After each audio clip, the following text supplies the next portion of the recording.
What's up everybody, Tom here with another video. In today's video, we'll be discussing together our technical analysis levels for the S&P 500, NASDAQ, Bitcoin, gold, Tesla, AMC, and more. Yesterday was the rise of course, tech stocks again, and you can see by this massive ascending channel that there's a bit of room to go potentially for the NASDAQ. The question is, will July be the same as last year with green, or will Wall Street come in and start pushing it down? Stay tuned to find out more. Okay guys, well, as we like to do on this channel, let's take a look at our summary of the markets for the 28th of June close 2021. And you'll see clearly it was a tale again of a few different markets here. And we mentioned the NASDAQ early, and that's because look at some of these stocks. I mean, Nvidia, it's almost an unstoppable force going into this split. Intel even started to awaken here. AMD was moving, Tesla was moving, and plenty of what we call hyper stocks were having a great day. When we go through all of the sectors, you can see clearly here that it was led by technology, communications, and even utilities was actually out in the lead. IBB, biotech, this probably doesn't tell the full story of how well some of the genetic reprogramming kind of stocks were going, but yeah, there was a huge move, and energy unfortunately was the laggard. If we have a look at the major indices, NASDAQ did 1.12%, S&P 500 was flat, and what this tells us is the breadth of the market. So even though the technology stocks, which are the hugest ones, did go up, we didn't see everything else go up. So it's actually not that healthy for the market overall. And then the Dow Jones and IWM Russell were both down on the day. So it was all about tech yesterday, and it makes sense. This is what happened in previous years, what happened last year as well. We saw a big tech increase. If you missed our weekend video, we discussed the fact that over the last decade, we have seen strong June, strong July, strong August historically. Now, somewhere in here, we do expect a blip. So probably somewhere near the end of this period, or maybe even the middle of it, there could be a blip in the market where Wall Street start to push it around and start to actually say, hey, whoa, too fast, too quick on this market. Time for it to have a breather. We'll be looking at those technical analysis levels together throughout this video. Now let's have a look at the dollar index. So this is the 4-hour chart, the dollar index, and I'll go down to the 2-hour chart just to show some of the price action that's occurred at a very key point. So yesterday we had a breakout on the 1 hour. The 2 hour didn't hold above, important. And then we had 1, 2, 3, 4, 5 basically resistance points that were testing from a support level. Now we didn't quite test that level correctly. We bought up long leg doji, so indecision. Then we had a bullish hammer. Then we had another little bullish hammer, small range candles. And then we've just recently closed to the bull side here on the dollar index. And this is boding well for US dollar plays. I mean, basically it looks fairly strong on the US dollar. If we go and have a look at the daily again, this looks pretty good. You can see how important this zone is. Indecision, indecision, bullish hammer, indecision.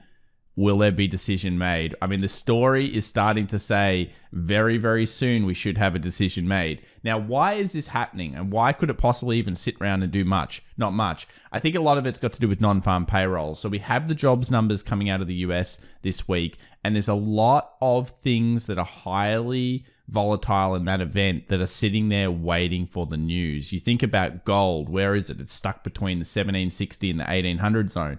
This range seems to be getting even smaller and smaller. I mean, you can see here at the time of this recording, we have 1772, this crazy little support here within the bigger range that's just kind of like just being purchased off with maybe some scalpers and day traders saying, I'm going to buy it up to the next range, etc., etc.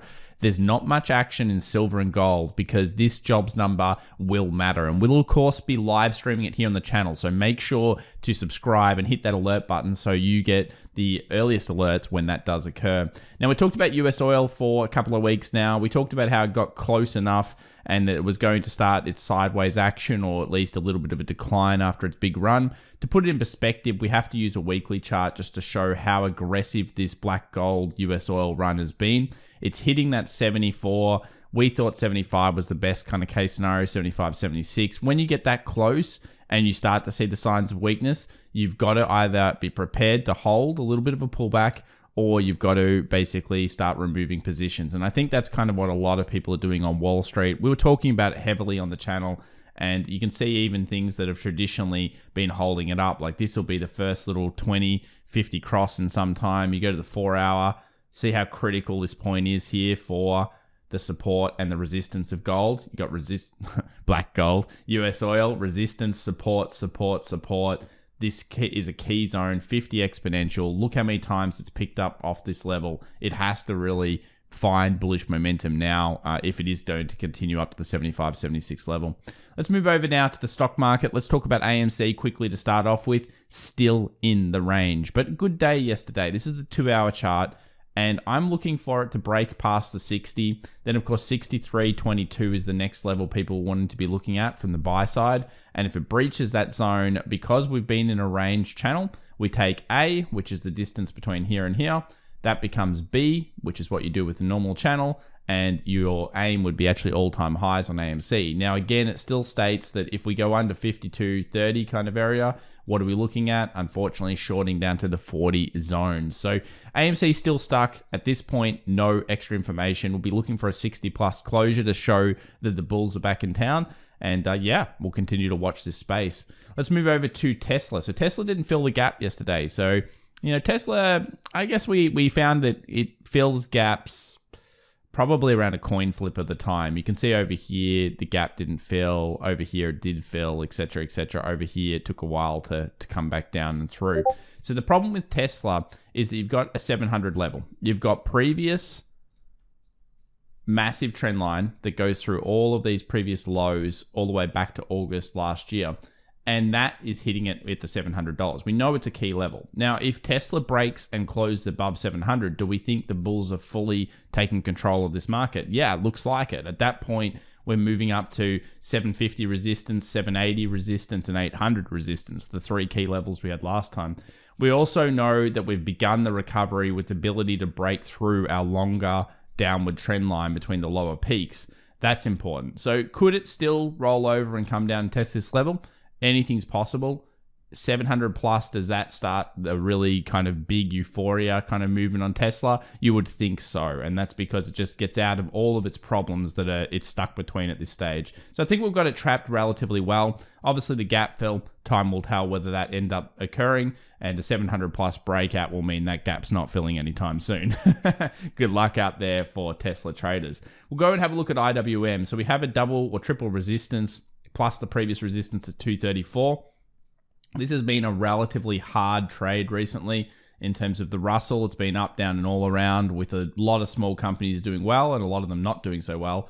So if you're taking the distance, let's say, of the breakout, I guess now you would be taking the full distance and you'd be saying this is a substantial breakout past the 234 if it does happen. I think I'm going to set some alerts here. We'll then talk about it on the live stream when it does occur. IWM's coming back into focus, but it really is, the Russell's all about breaching this zone. So we'll see how it does it. You know what would be cool if it kind of consolidated here and then breached out, and then you've kind of got your left head, right shoulder in the direction of the break. That'd be pretty sweet. We'll see whether that occurs. Let's move over here to the US 100. But firstly, I think we'll look at our QQQ ascending channel. So another incredible day here. Back to back to back to back for the NASDAQ. NASDAQ just keeps pushing higher. And you know what? It's still got legs in it to get to the top of our range. You can see here that if the NASDAQ continues to fire throughout the next couple of months, we've got basically another 3.8% movement that could occur. I do feel a little bit scared if it just goes on a parabolic run into this zone though. So let's say if it completes this in the next 2 to 3 weeks, what is that telling us? Well, every time the NASDAQ's gone on this parabolic run away from the 20 daily moving average, which we know it has to come back to, even over here where it went away from it pretty quickly and hit the top of the trend line, this usually leads to a pullback or correction. Now, if this does occur, the faster it gets there, the more likely it is that we're going to see a correction off this level, and we'll continue to watch it. But these are the two zones or lines that we've got in the charts. Another one that people will be looking at is these two tops here, and then looking for pullbacks through maybe non-farm payrolls or something. If the markets get turbulent, will there be buyers somewhere around this zone? I would say yes, based on this 4 hour. You can see 4 hour 50 purchasing, 4 hour 50 purchasing, 4 hour 50 purchasing. Let's say the market comes down sometime this week or non-farm payrolls and it hits the 4 hour 50, hits the top of the trend line. Will there be bull pressure there? Certainly likely. Now, if the bears take control and push it through here, then we've got a scenario where day traders will come in and start shorting it off, and we'll have to reassess the situation. But at this point, the market is going up, albeit really only the technology market is showing the most amount of strength. Let's move over to the US 500, the S&P 500. Community trend line still in place in terms of the top end side. You can see it did breach and make a new all-time high last week, which was pretty important. A little bit of weakness there yesterday while the tech sector was running.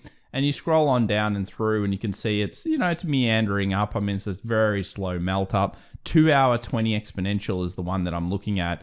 And, it's hit it yesterday. We need to see a new all-time high now because you don't want to just hit it, barely make a new high, then hit it again. That's not the sign of a 2 steps forward, 1 step back, healthy market. We want like this. Ideally, you have a market that goes like this, pull back, like this, pull back, textbook. That's what we want. Textbook is good. It means healthy technical playouts. That, barely a new peak. It's still fine. But we would prefer to probably see that thing dial in a new high over the next 24 hours. We'll see what happens, and we'll keep following the channel and keep following, of course, as much as we can with all of those. Conversely to that as well, the Dow looks very, very similar to the S&P 500. Let's move over now to Bitcoin. And Bitcoin is, well, it's at the resistance. 35,500. We know it's a resistance. We know we have a long leg doji there. On the daily, here's the long leg doji, indecision at the peak. We have a little bit of bullish pressure coming through.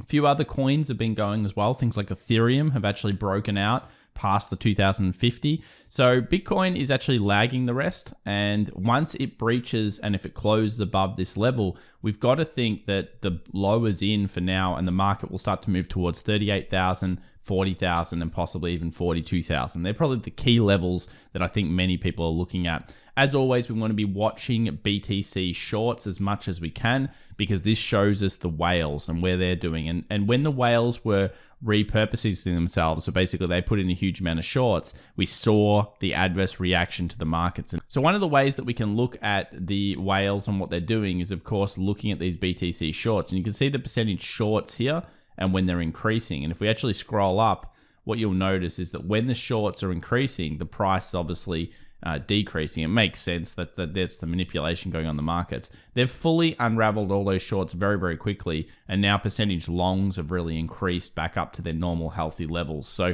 the question is, will Bitcoin run through? Datamish.com, pretty good website if you want to check it out. And as always, there's plenty of good free stuff. So make sure you share any free ideas with our community on Discord. Guys, if you want to, join the Discord down below.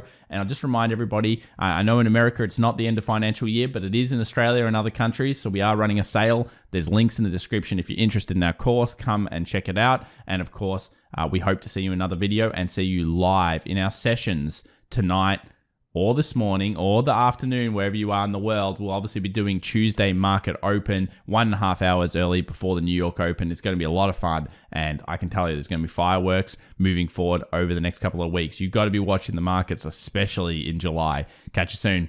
Bye for now.